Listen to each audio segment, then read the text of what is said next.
Olá, pessoal! Tudo bom com vocês? Hoje nós vamos estudar sobre o haikai. Você já ouviu falar nesse nome? Haikai é um tipo de poema. Vamos ver um exemplo? Doente em viagem, sonho em secos campos, ir-me enveredar. Este foi o último haikai que o poeta japonês Matsuo Basho escreveu. Ele adoeceu durante uma viagem e, neste poema, o autor fala sobre sua jornada poética. Ele foi o responsável em tornar este gênero de poesia em uma forma de prestígio. Observe que o poema é composto por apenas 3 versos. Além dessa estrutura, os versos também são mais curtos. As temáticas dos haikais são sempre sobre a natureza e a sua influência na alma do poeta. Como podemos observar a analogia com os secos campos e como o poeta sonha em tomar o caminho para estes campos. Aqui, a analogia feita é com relação não só à sua jornada poética, mas também com a morte. Então, o haikai é um subgênero de poesia que tem origem japonesa e é sempre muito claro e sucinto. Aqui no Brasil, tivemos alguns autores que consagraram este gênero na nossa literatura. Em cima do túmulo cai uma folha após outra, lágrimas também. Observe que, novamente, temos apenas 3 versos, ou seja, um terceto. E as figuras trazem elementos da natureza relacionados a sentimentos do autor. Aqui nós temos a relação das folhas caindo com as lágrimas do autor. Mas perceba que o haikai, diferente de outros poemas, não apresenta título. Agora, vamos olhar para a estrutura deste poema. A estrutura do haikai é fixa, como falamos, ou seja, sempre apresenta 3 versos. E a composição das sílabas poéticas são uma redondilha menor, uma redondilha maior e outra redondilha menor, ou seja, 5 sílabas poéticas no primeiro verso, 7 sílabas poéticas no segundo e, por fim, 5 sílabas poéticas no terceiro verso. Lembre-se que a divisão de sílabas poéticas é diferente da divisão de sílabas gramatical.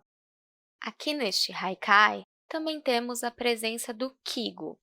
O kigo é uma palavra que indica a estação do ano na qual foi criado aquele haikai. Você consegue identificar qual estação temos no exemplo acima? Isso mesmo!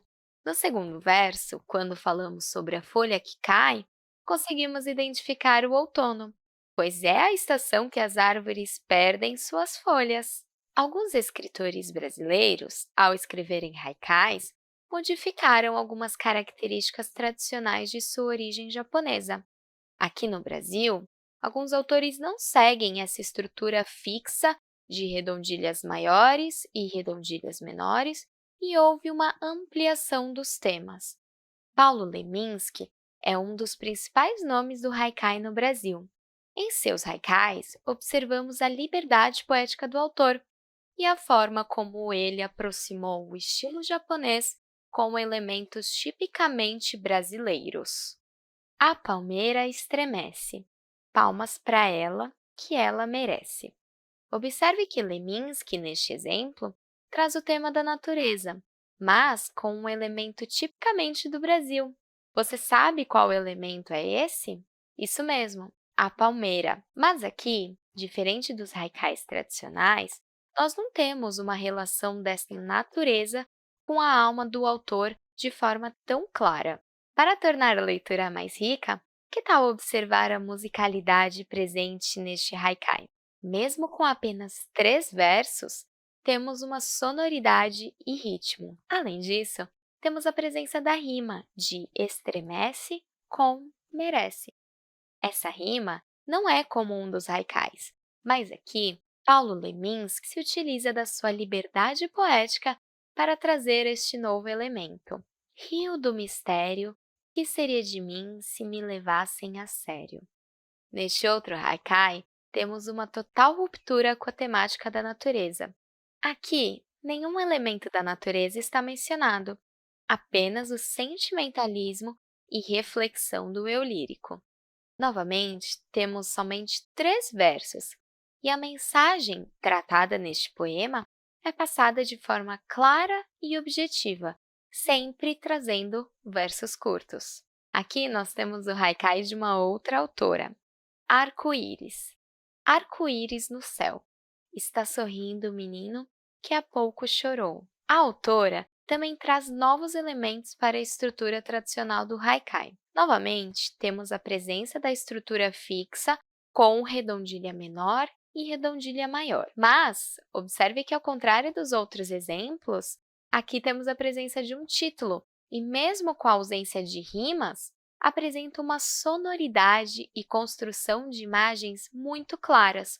Por exemplo, a imagem do arco-íris no céu e do menino que agora está sorrindo, mas há poucos momentos ele estava chorando. Ou seja, o haikai é um poema de origem japonesa, mas que sofreu algumas mudanças através dos escritores brasileiros. Tem como principais características: é objetivo, a estrutura é fixa, sempre composto por 3 versos e, na maioria das vezes, apresentando redondilha maior e redondilha menor, e não apresenta nem título nem rimas.